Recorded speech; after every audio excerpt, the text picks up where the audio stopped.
નમસ્કાર ખેડૂત મિત્રો, હું છું સંદીપ ભાદાણી અને ખેડૂત મોલ વતી આપ સર્વેનું હાર્દિક સ્વાગત કરું છું. આજે આપણે માર્શલ એગ્રી ઇન્ડિયામાંથી ભુવા સાહેબની સાથે છીએ. ખાસ આજે ચર્ચા કરવાની છે ઘઉંમાં આવતી ગાભમારાની ઈયળ બાબતે. કે ગાભમારાની જે ઈયળ આવે છે એમાં ઘણા બધા ખેડૂતો, લગભગ આમ ગણતરી કરવા જાવ ને સાહેબ તો 70 થી 80% ખેડૂતો રોંગ ટ્રીટમેન્ટ કરે છે, ખોટી ટ્રીટમેન્ટ કરે છે. ઘણાને આપણે પૂછીએ ને તો કે ભાઈ હું તમે માવજત કરી, આ પ્રશ્ન આવ્યો તો એમ કે ભાઈ ક્લોરો છાંટી દીધું, કોરાજન છાંટી દીધી, અવાંટ છાંટી દીધું. પણ ખરેખર આ જે પ્રશ્ન છે ને એનું મૂળ શું છે, એને ખરેખર ક્યાં ટ્રીટમેન્ટ કરીએ ને શું વસ્તુની ટ્રીટમેન્ટ કરીએ તો એનું રિઝલ્ટ શું મળે, આજે એ બાબતે ચર્ચા કરવાની છે. અને માર્શલ એગ્રી ઇન્ડિયામાંથી સાહેબને આપણે જે આપણો પ્રશ્ન છે એ બાબતે એના રિવ્યુ લઈએ એની પહેલા તમને ખાસ ચોખવટ પાડી દઉં કે અત્યારે જો તમે યુટ્યુબ ના માધ્યમથી આ વિડીયો જોઈ રહ્યા છો તો સબસ્ક્રાઇબ કરજો અને શેર કરજો. જો ફેસબુક ના માધ્યમથી જોઈ રહ્યા છો તો લાઈક કરીને શેર તો કરજો જ.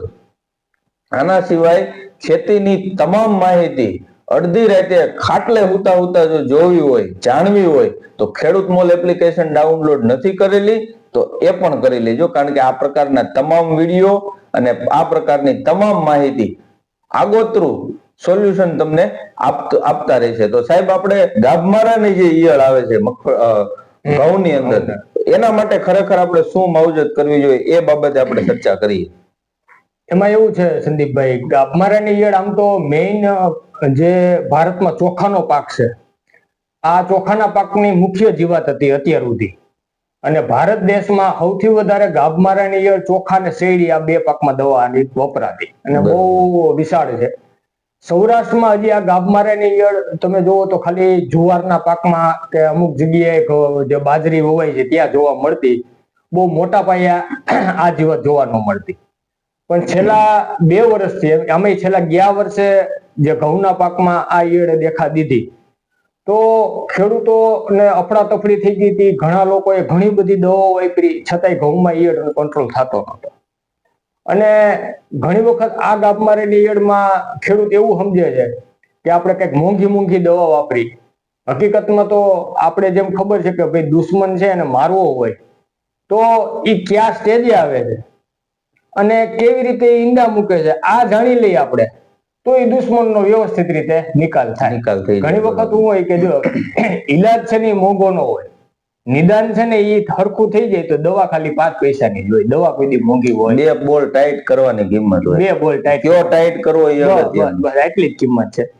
તો આના માટે ધ્યાનમાં રાખી અને આની ઉપર અમે 2 વર્ષથી કામ કરતા હતા કે આ ગાભમારાની ઈયળ જે સૌરાષ્ટ્રમાં દેખા દે છે તો આના માટે શું કરવું.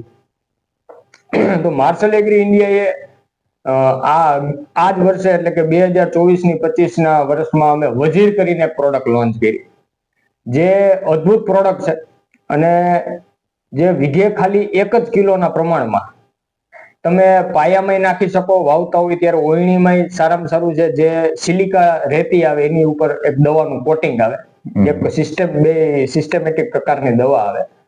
અથવા તો તમે ઘઉંમાં જયારે પહેલો યુરિયાનો ડોઝ આવતો હોય, જયારે 25 થી 30 દિવસના ઘઉં હોય ત્યારે તમે આને યુરિયા સાથે વીઘે 1 કિલો અને અથવા તો એકરે 2.5 કિલો આને ભેગું આપી દો તો તમારે છેલ્લે સુધી ઘઉં પાકે ત્યાં સુધી લગભગ આ જીવાતનો ઉપદ્રવ જોવા મળતો નથી.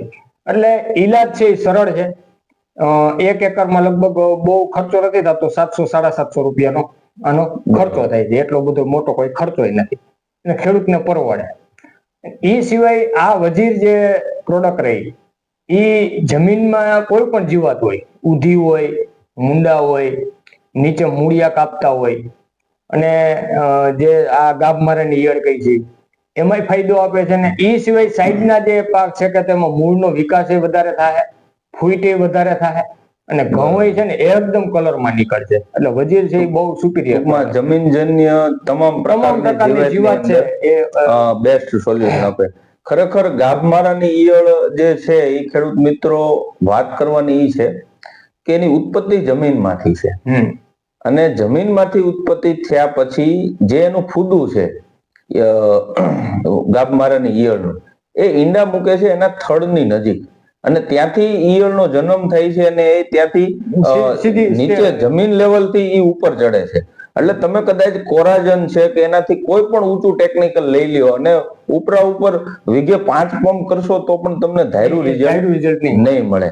તો આ જે ધાર્યું રિઝલ્ટ નથી મળતું એના માટેનું બેસ્ટ સોલ્યુશન જો તમારે આગોતરું કરવું હોય, અત્યારે આ 2 થી 5% પ્રશ્ન આપણા સૌરાષ્ટ્રની અંદર દેખાઈ રહ્યો છે ઘઉંની અંદર, પણ બેસ્ટમાં બેસ્ટ જે સાહેબે કીધું એ પ્રમાણે વજીર મમરી વીઘે 1 કિલો પ્રમાણે જો તમે આપશો તો 100% રિઝલ્ટ મળવાની શક્યતા રહેલી છે.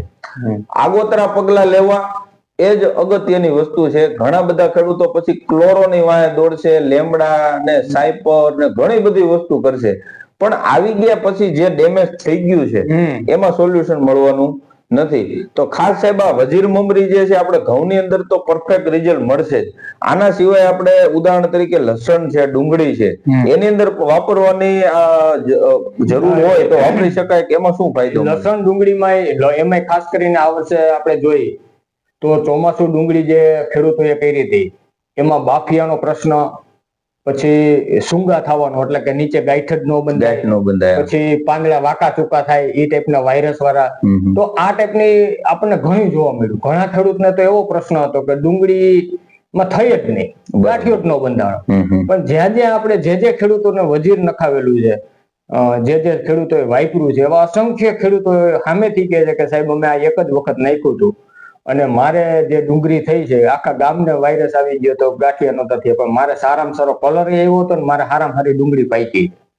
અને લસણમાં તમે જુઓ તો લસણમાં આપણને આ વાયરસનો અને જે કુપરા વરી જવાનો, પાંદડા બેવડા તેવડા વરવાના આ પ્રશ્ન, પીળા પડવાનો સૌથી વધારે, કારણ કે લસણ છે ને કંદમૂળનો પાક છે. એટલે જમીનજન્ય જીવાત છે ને હજી પોચું હોય ને સીધે સીધા એના મૂળિયા ઉપર ને એના જે ઉપરનું પડ હોય ને એની ઉપર માર કરે એટલે અહીંયા પોચું પડી જાય એટલે ફૂગ આવી જાય. તો આ વજીર છે એ લસણ માટે, ડુંગળી માટે, જુવાર માટે, પછી ઘઉં માટે, શેરડીના પાક માટે આ બહુ સારામાં સારી પ્રોડક્ટ છે. પણ જ્યાં પણ જમીનજન્ય જે કઈ પણ પ્રકારની જીવાત આવે છે ને એનાથી આપણને નુકસાન થાય છે તો એના માટે સારું છે. ઇવન અમે આ વર્ષે ઘણી જગ્યાએ મગફળીના મુંડા માટે વપરાયું છે. તો મુંડામાં જ્યાં જ્યાં વપરાયું છે અમે ત્યાં મગફળીનું ઉત્પાદન ખાલી મુંડા નથી એવા એટલું નહીં, પણ આનાથી ઉત્પાદનમાં 20 થી 25% બેનિફિટ અમે જોયો છે. એટલે ખેડૂત માટે 1 રૂપિયાનું જે વળતર છે એ 8 થી 10 રૂપિયાના ખર્ચાનું એને વળતર મળી જાય એ ટાઈપની પ્રોડક્ટ છે. તો ખેડૂત મિત્રો ખાસ આગોતરું આયોજન કરવાનું ખેડૂત મોલ હંમેશા કહે છે. કોઈ પણ પ્રશ્ન આવતો હોય તો કોઈ પણ વાવેતર કર્યા પહેલા તમારો સંકલ્પ જે છે કે ભાઈ મારે હાઈએસ્ટમાં હાઈએસ્ટ ઉત્પાદન લેવું છે, તો હાઈએસ્ટ ઉત્પાદન લેવાનો સંકલ્પ કરો છો તો એ સંકલ્પ કર્યા પછી એ ઉત્પાદન લેવા માટે અડચણરૂપ વસ્તુ કઈ કઈ છે? ધારો કે તમે અત્યારે આપણે ઘઉંની વાત કરીએ છીએ તો ઘઉંની અંદર સૌથી પહેલા ઉત્પાદન તમારું ઘટાડ છે, તમારો ટાર્ગેટ પૂરો નહીં કરવા દે એના માટેની અડચણરૂપ વસ્તુ છે ગાભ મારાની ઈયળ. તો એના માટે તમારે વજીર મમરીનો ઉપયોગ કરવાનો છે. આના સિવાય લસણ ડુંગળીની અંદર પણ જમીનજન્ય તમામ પ્રકારની જીવાતના નિયંત્રણ માટે પણ વજીર મમરી 1 વીઘે 16 ગુઠાનો વીઘો એમાં 1 કિલો આપવાની છે, બરોબર ને? 1 જ કિલો. માર્શલ એગ્રી ઇન્ડિયા છે. માર્શલ એગ્રી ઇન્ડિયા કંપની બહુ જ સારી એવી નામના ધરાવે છે, નામચીન કંપની છે, બહુ મોટું ડીલર નેટવર્ક છે અને 1 નંબર ક્વોલિટી પ્રોડક્ટ આપે છે. તો ખાસ ખેડૂત મિત્રો આ પ્રોડક્ટ વાપરજો અને આપણો જે પ્રશ્ન છે એનું સોલ્યુશન કરજો. જો રિઝલ્ટ મળે તો બીજા 5 જણાને કહેજો, નો મળે તો મને પર્સનલી ફોન કરીને કહેજો કે ભાઈ આ ભલામણ બીજી વાર નહીં કરતા. નીચે આપણો હેલ્પલાઇન નંબર લખેલો છે, એમાં ફોન કરવાનું અચૂકથી જાણજો. કઈ રીતે મેળવવી એ બાબતે પણ તમને માહિતી મળી રહેશે. તો હેલ્પલાઇન નંબરમાં ફોન કરી અને એ પ્રમાણેની માહિતી મેળવી શકો છો. આભાર.